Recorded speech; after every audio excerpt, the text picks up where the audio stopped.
بسم اللہ الرحمن الرحیم۔ السلام علیکم ناظرین۔ محترم ناظرین، نبی کریم صلی اللہ علیہ وسلم کے فرمان کا مفہوم ہے کہ جن عورتوں میں یہ نشانیاں ہوں وہ بہت بابرکت عورتیں ہوتی ہیں۔ حدیث کے مفہوم کے مطابق عورت کی بابرکت ہونے کی علامات درج ذیل ہیں۔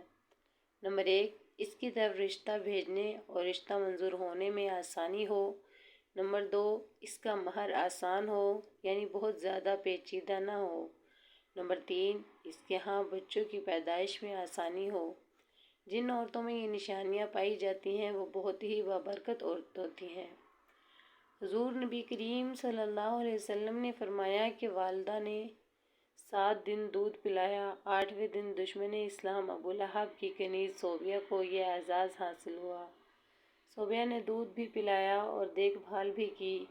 یہ چند دن کی دیکھ بھال تھی، یہ چند دن کا دودھ تھا، لیکن ہمارے رسول صلی اللہ علیہ وسلم نے اس احسان کو پوری زندگی یاد رکھا۔ مکہ کا دور تھا تو صوبیہ کو میری ماں کہہ کر پکارتے تھے، ان سے حسن سلوک بھی فرماتے تھے، ان کی مالی معاونت بھی کرتے تھے۔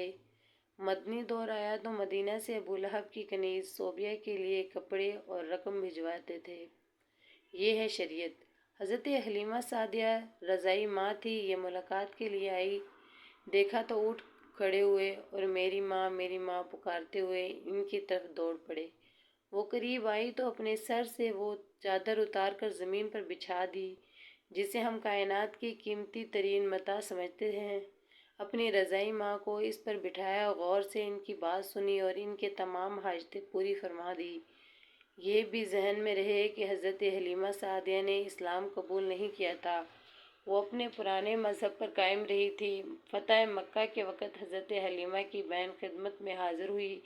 آپ صلی اللہ علیہ وسلم نے ماں کے بارے میں پوچھا تو بتایا گیا کہ وہ انتقال فرما چکی ہیں۔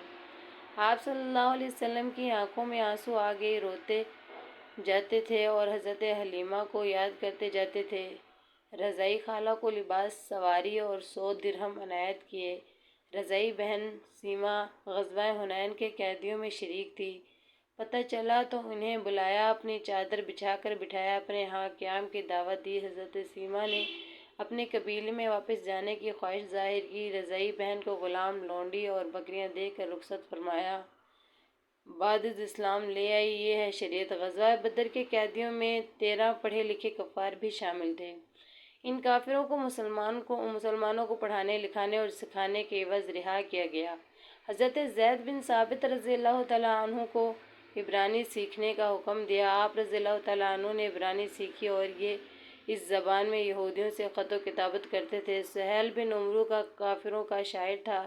یہ رسول اللہ صلی اللہ علیہ وسلم کے خلاف اشتعال انگیزی تقریریں بھی کیا کرتا تھا اور توہین آمیز شعر بھی کہا کرتا تھا۔ یہ جنگ بدر میں گرفتار ہوا۔ سہیل بن عمرو کو بارگاہ رسالت میں پیش کیا گیا۔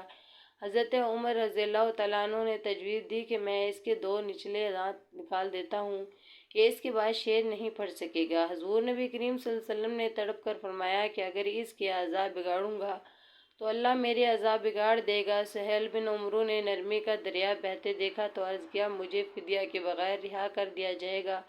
اس سے پوچھا گیا کیوں؟ سہیل بن عمرو نے جواب دیا، میری 5 بیٹیاں ہیں، میرے علاوہ ان کا کوئی سہارا نہیں۔ رسول اللہ صلی اللہ علیہ وسلم نے سہیل بن عمرو کو اسی وقت رہا کر دیا۔ سہیل بن عمرو شاعر بھی تھا اور گستاخ رسول صلی اللہ علیہ وسلم بھی، لیکن رحمت اللہ عالمین نے گوارا نہ کیا کہ وہ 5 بچوں کے کفیل کو قید میں رکھیں یا پھر اس کے دانت توڑ دیں۔ یہ ہے شریعت۔ غزوہ خندق کا واقعہ ملاحظہ کیجیے۔ عمر بن عبدود مشرک بھی تھا، ظالم بھی اور کفار کی طرف سے مدینہ پر حملہ آور بھی۔ جنگ کے دوران عمر بن عبدود مر گیا، اس کی لاش تڑپ کر خندق میں گر گئی۔ کفار اس کی لاش نکالنا چاہتے تھے لیکن انہیں خطرہ تھا کہ مسلمان ان پر تیر برسا دیں گے۔ کفار نے اپنا سفیر بھجوایا۔ سفیر نے لاش نکالنے کے عوض 10,000 دینار دینے کی پیشکش کی۔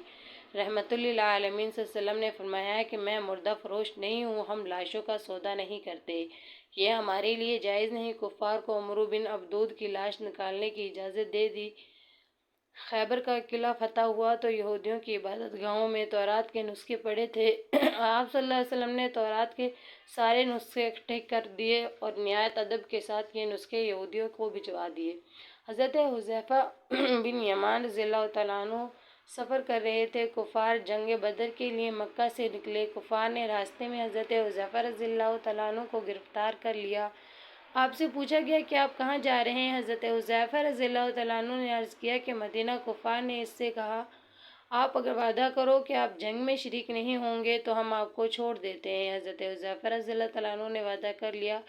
یہ اس کی بات سیدھے مسلمانوں کے لشکر میں پہنچ گئے۔ مسلمانوں کو اس وقت مجاہدین کی ضرورت بھی تھی، لیکن جب حضرت حذیفہ رضی اللہ تعالیٰ عنہ کے وعدے کے بارے میں علم ہوا تو مدینہ بھجوا دیا گیا، اور آپ صلی اللہ علیہ وسلم نے فرمایا، ہم کافروں سے معاہدے پورے کرتے ہیں اور ان کے مقابلے میں صرف اللہ تعالیٰ سے مدد چاہتے ہیں۔ نجران کے عیسائیوں کا 14 رکنی وفد مدینہ منورہ آیا تو رسول اللہ صلی اللہ علیہ وسلم نے عیسائی پادریوں کو نہ صرف ان کے روایتی لباس میں قبول فرمایا بلکہ انہیں مسجد نبی صلی اللہ علیہ وسلم میں بھی ٹھہرایا اور انہیں ان کے عقیدے کے مطابق عبادت کرنے کی اجازت بھی دی۔ یہ عیسائی وفد جتنا عرصہ مدینہ میں رہا، یہ مسجد نبی میں آپ صلی اللہ علیہ وسلم کے پاس مقیم رہا اور مشرق کی طرف منہ کر کے عبادت کرتا تھا۔ حضرت سعد بن عبادہ رضی اللہ تعالیٰ عنہ نے فتح مکہ کے وقت مدنی ریاست کا جھنڈا اٹھا رکھا تھا۔ یہ مکہ میں داخل ہوتے وقت جذباتی ہو گئے اور انہوں نے حضرت ابو سفیان رضی اللہ تعالیٰ عنہ سے فرمایا کہ آج لڑائی کا دن ہے، آج کفار سے جی بھر کر انتقام لیا جائے گا۔ رحمت للعالمین صلی اللہ علیہ وسلم نے سنا تو ناراض ہو گئے، ان کے ہاتھ سے جھنڈا لیا، ان کے بیٹے قیس رضی اللہ تعالیٰ عنہ کے سپرد کیا اور فرمایا، نہیں، آج لڑائی نہیں، رحمت اور معاف کرنے کا دن ہے۔ جب آپ صلی اللہ علیہ وسلم مدینہ میں تھے تو مکہ میں قحط پڑ گیا۔ مدینہ سے رقم جمع کی، خوراک اور کپڑے اکٹھے کیے اور یہ سامان مکہ بھجوا دیا۔ ابو العاص بن ربیع رحمۃ اللہ علیہ صلی اللہ علیہ وسلم کے داماد تھے۔ رسول اللہ صلی اللہ علیہ وسلم کی صاحبزادی حضرت زینب رضی اللہ تعالیٰ عنہ ان کے عقد میں تھی۔ یہ کافر تھے، یہ تجارتی قافلے کے ساتھ شام سے واپس جا رہے تھے۔ مسلمانوں نے قافلے کا مال چھین لیا، یہ فرار ہو کر مدینہ آئے اور حضرت زینب رضی اللہ تعالیٰ عنہ کے گھر پناہ لے لی۔ صاحبزادی مشورے کے لیے بارگاہ رسالت صلی اللہ علیہ وسلم میں پیش ہو گئی۔ رسول اللہ صلی اللہ علیہ وسلم نے فرمایا، ابو العاص کی رہائش کا اچھا بندوبست کرو مگر وہ تمہارے قریب نہ آئے کیونکہ تم اس کے لیے حلال نہیں۔ حضرت زینب رضی اللہ تعالیٰ عنہ نے عرض کیا کہ ابو العاص اپنا مال واپس لینے آیا ہے۔ مال چھیننے والوں کو بلایا اور فرمایا گیا کہ یہ مال غنیمت ہے اور تم اس کے حقدار ہو، لیکن اگر تم مہربانی کر کے ابو العاص کا مال واپس کر دو تو اللہ تعالیٰ تمہیں اجر دے گا۔ صحابہ کرام رضی اللہ تعالیٰ عنہ نے فرمایا، مال فوراً واپس کر دیا۔ حضرت زینب رضی اللہ تعالیٰ عنہ قبول اسلام کی وجہ سے مشرک خاوند کے لیے حلال نہیں تھی، لیکن رسول اللہ صلی اللہ علیہ وسلم نے داماد کو صاحبزادی کے گھر سے نہیں نکالا۔ یہ ہے شریعت۔ حضرت عائشہ رضی اللہ تعالیٰ عنہ ایک دن رسول اللہ صلی اللہ علیہ وسلم سے پوچھتی ہیں کہ زندگی کا مشکل ترین دن کون سا تھا؟ تو آپ صلی اللہ علیہ وسلم نے فرمایا، وہ دن جب میں طائف گیا اور عبدیہ لیل نے شہر کے بچے جمع کر کے مجھ پر پتھر برسائے، میں اس دن کی سختی نہیں بھول سکتا۔ عبدیہ لیل طائف کا سردار تھا، اس نے رسول اللہ صلی اللہ علیہ وسلم پر اتنا ظلم کیا تھا کہ اللہ تعالیٰ کی رحمت بھی جلال میں آ گئی۔ حضرت جبرائیل امین علیہ السلام تشریف لائے اور عرض کیا، اگر اجازت دیں تو ہم اس پورے شہر کو 2 پہاڑوں کے درمیان پھینس دیں۔ یہ سیرت کا اس نوعیت کا واحد واقعہ تھا کہ جبرائیل امین علیہ السلام نے گستاخی رسول صلی اللہ علیہ وسلم پر کسی بستی کو تباہ کرنے کی پیشکش کی ہو، اور یہ عبدیہ لیل اور اس کے ظلم کی وجہ سے تھا۔ عبدیہ لیل ایک بار طائف کے لوگوں کا وفد لے کر مدینہ منورہ آیا۔ رسول اللہ صلی اللہ علیہ وسلم نے مسجد نبوی صلی اللہ علیہ وسلم میں اس کا خیمہ لگایا اور عبدیہ لیل جتنے دن مدینہ میں رہا، رسول اللہ صلی اللہ علیہ وسلم ہر روز نماز عشاء کے بعد اس کے پاس جاتے، اس کا حال احوال پوچھتے اور اس کے ساتھ گفتگو کرتے اور اس کی دل جوئی کرتے۔ عبداللہ بن ابی منافق اعظم تھا، یہ فوت ہوا تو اس کی تدفین کے لیے اپنا کرتا مبارک بھی دیا اور اس کی نماز جنازہ بھی پڑھائی اور یہ بھی فرمایا، میری 70 دعاؤں سے اگر اس کی مغفرت ہو سکتی ہے تو میں 70 مرتبہ سے زیادہ اس کے لیے دعا کرتا ہوں۔ شریعت ایک صحابی رضی اللہ تعالیٰ عنہ نے عرض کیا کہ یا رسول اللہ صلی اللہ علیہ وسلم، مجھے کوئی نصیحت فرمائے۔ جواب دیا، غصہ نہ کرو۔ وہ بار بار پوچھتا رہا، آپ صلی اللہ علیہ وسلم نے ہر بار جواب دیتے کہ غصہ نہ کرو، یہ ہے شریعت۔ اور اللہ تعالیٰ نے ایک جگہ رسول اللہ صلی اللہ علیہ وسلم کے بارے میں فرمایا کہ پیغمبر صلی اللہ علیہ وسلم اللہ کی بڑی رحمت ہیں، آپ وسلم لوگوں کے لیے بڑے نرم مزاج واقع ہوئے ہیں۔ آپ تند و خواہ اور سنگ دل ہوتے تو یہ سب آپ کے گرد و پیش سے چھوٹ جاتے، اور یہ ہے شریعت۔